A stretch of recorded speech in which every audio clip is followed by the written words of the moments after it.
આજે હું તમારી સાથે શેર કરીશ બેકરી જેવા પફની રેસીપી। આ પફ ઓવન વગર અને એકદમ ક્રિસ્પી અને ટેસ્ટી બનશે। રેસીપી ગમતી હોય અને હજુ સુધી સબસ્ક્રાઈબ ન કરી હોય તો લાઈક, શેર અને સબસ્ક્રાઈબ કરજો। બજાર જેવા પફ ઘરે બનાવવા માટે પહેલાં આપણે 1.5 કપ જેટલો મેદો લઈશું। તેને સારી રીતે આપણે ચાળી લઈશું। હવે તેમાં સ્વાદ પ્રમાણે મીઠું ઉમેરીશું।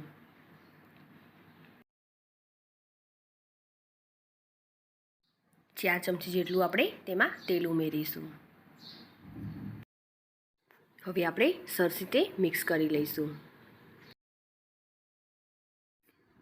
બધી જ વસ્તુને સરસ રીતે મિક્સ કરી લીધા પછી જરૂર પડે તેમ થોડું પાણી ઉમેરીશું અને લોટ તૈયાર કરીશું।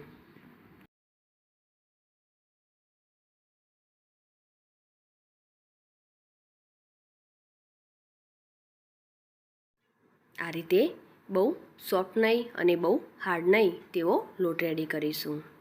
હવે તેને આપણે થોડું તેલ લગાવી લઈશું અને તેને ઢાંકીને અડધો કલાક માટે રેસ્ટ આપીશું। અડધો કલાક રેસ્ટ આપીશું એટલે સરસ એવો સ્મૂથ બની જશે। હવે પફના સ્ટફિંગ માટે આપણે મસાલો બનાવીશું।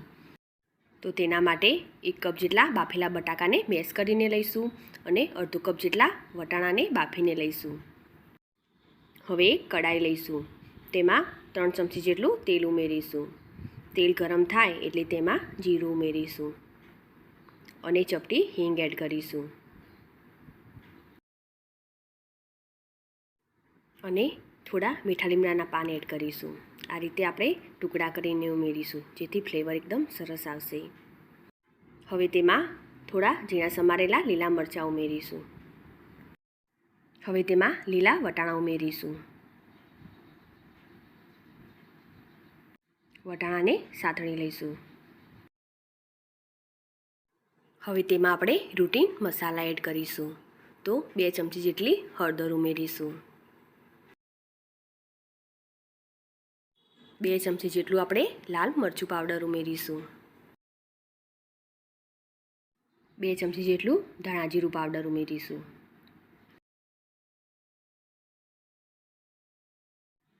અને 1 ચમચી જેટલો ચાટ મસાલો ઉમેરીશું।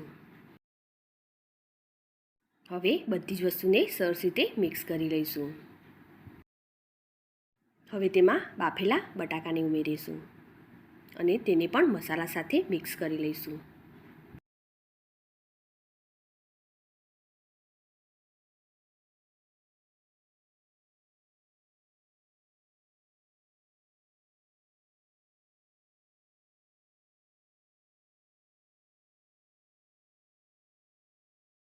હવે બટાકા સાથે સરસ રીતે મસાલો મિક્સ થઈ ગયો છે।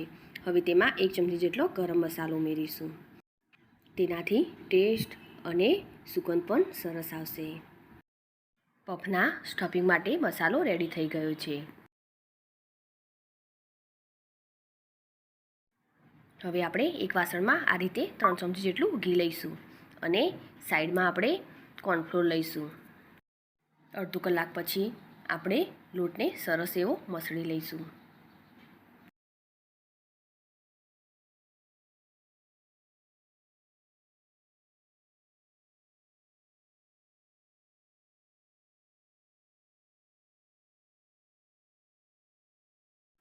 લોટ સરસ એવો સોફ્ટ થઈ ગયો છે। હવે તેમાંથી આપણે એક લુઓ લઈશું।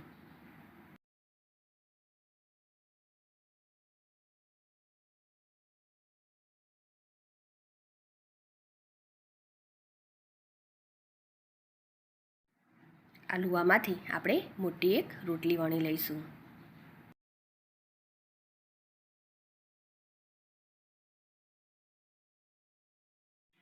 આ રીતે વણી લીધા પછી તેના ઉપર આપણે ઘી લગાવીશું।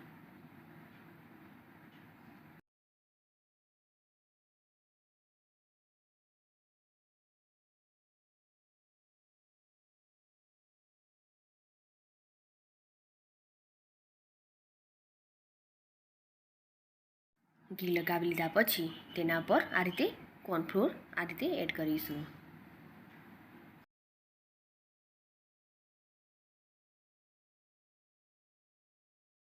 હવે આ રોટલીને આ રીતે આપણે ફોલ્ડ કરીશું.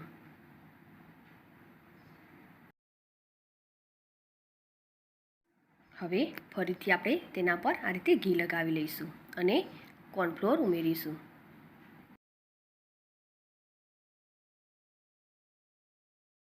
અને આ રીતે ફરી તેને ફોલ્ડ કરી લઈશું.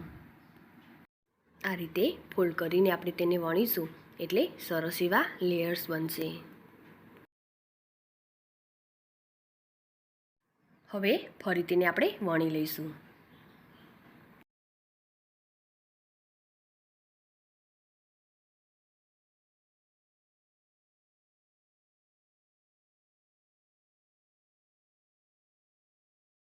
આ રીતે વણી લીધા પછી આપણે તેને કટ કરીશું.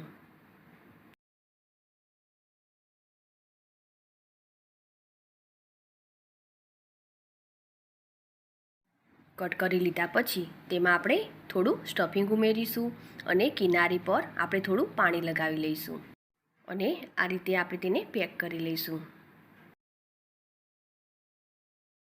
તે જ રીતે આપણે બીજા પફ પણ રેડી કરીશું.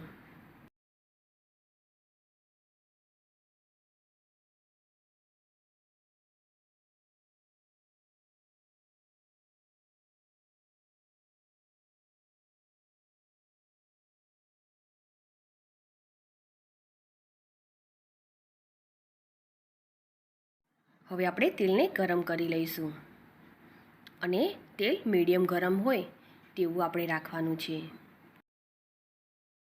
હવે આ તેલ રેડી છે. તેમાં આપણે પફને તળી લઈશું. ગેસની ફ્લેમ લો રાખીશું.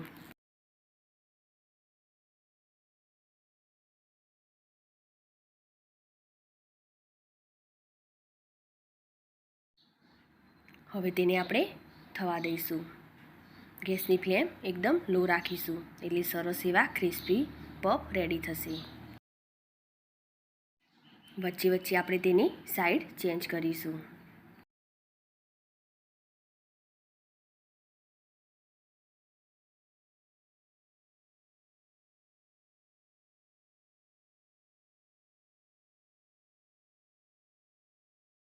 પફનો કલર પણ બદલાયો છે અને સરસ એવા ક્રિસ્પી થઈ ગયા છે. તેને હવે આપણે બહાર કાઢી લઈશું. આ જ રીતે આપણે બીજા પફને પણ તળી લઈશું. તો તૈયાર છે એકદમ ક્રિસ્પી અને ટેસ્ટી એવા પફ. આ પફની જોડે ટામેટો કેચઅપ કે ગ્રીન ચટણી પણ એકદમ સરસ લાગે છે. મારી આ રેસીપી તમને ગમી હોય તો ચોક્કસથી લાઈક કરજો. સાથે જ તમારા ફેમિલી મેમ્બર્સ અને ફ્રેન્ડ્સ જોડે શેર કરજો.